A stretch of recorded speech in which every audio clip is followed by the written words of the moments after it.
வணக்கம். நான் உங்கள் ஜெயா. இன்றைக்கி நம்ம இந்த வீடியோவில் சூழலியல் காரணிகளை போற்றுதல் பற்றி பார்க்கலாம் வாங்க. சங்க இலக்கியம் மூலமாக நம்ம மக்கள் எப்படி மரங்களை தெய்வங்களாகவும் உறவுகளாகவும் போற்றினாங்கன்னு தெரிஞ்சுக்கலாம். உணவுக்காக விலங்குகளை அவங்க வேட்டையாடி இருந்தாலும் அவங்க எந்த உயிரையும் கொல்றதோ இல்லை தீங்கு விளைவிக்கிறதோ பாவம் அப்படின்ற ஒரு உயர் நெறியை போற்றி வந்தாங்க. அதுக்கேற்ற மாதிரி அவங்களோட வாழ்க்கையும் அவங்க அமைச்சுக்கிட்டாங்க.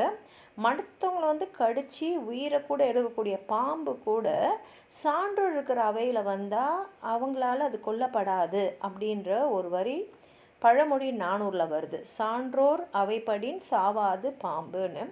அதே மாதிரி மரங்களை வெட்டி புணங்களை உண்டாக்குற செயல்பாடு அப்போ இருந்தது. இருந்தாலும் தாவரங்களை காக்கணும் அப்படின்ற ஒரு எண்ணத்தை பயனுள்ள மரம் செடி கொடிகளை வெட்டுவோரின் தங்கைக்கு எப்படி பிறரது துன்பத்தை உணர்ந்து இறங்கும் குணம் இருக்கும்.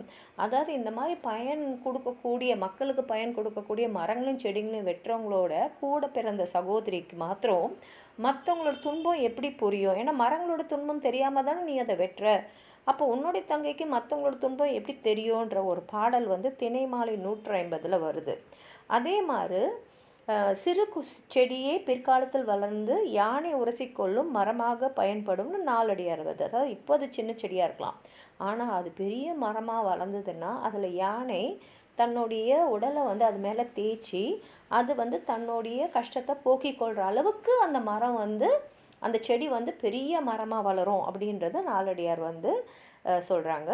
அதே மாதிரி ஒரு பாடலில் புன்னை மரத்தை ஒரு தாய் தன்னோட சகோதரி அப்படின்றா. அதனால் தலைவனோடு அந்த மரத்துக்கு கீழே நின்று பேசுகிறதுக்கு வெக்கமாக இருக்குதுன்ற பாடல் நற்றிணையில் வருது.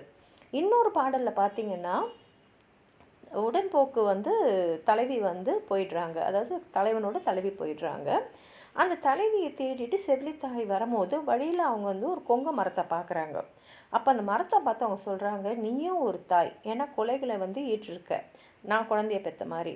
அப்போ என்னோட நிலையை அறிஞ்சு மனம் மொழி இல்லையனாலும் உன்னுடைய முன் ஏற்றால், அதாவது உன்னுடைய ஒரு கிளையால் அவள் எந்த வழியாக போனா அவனால் வாய் விட்டு சொல்ல முடியாது, ஆனால் உன்னுடைய அசைவின் மூலமாக ஒரு கிளையை மட்டும் அவள் எந்த திசை நோக்கி போனான்றதை எனக்கு காட்டு அப்படின்ற ஒரு பாடலை திணைமாலை 150 பார்க்குறோம்.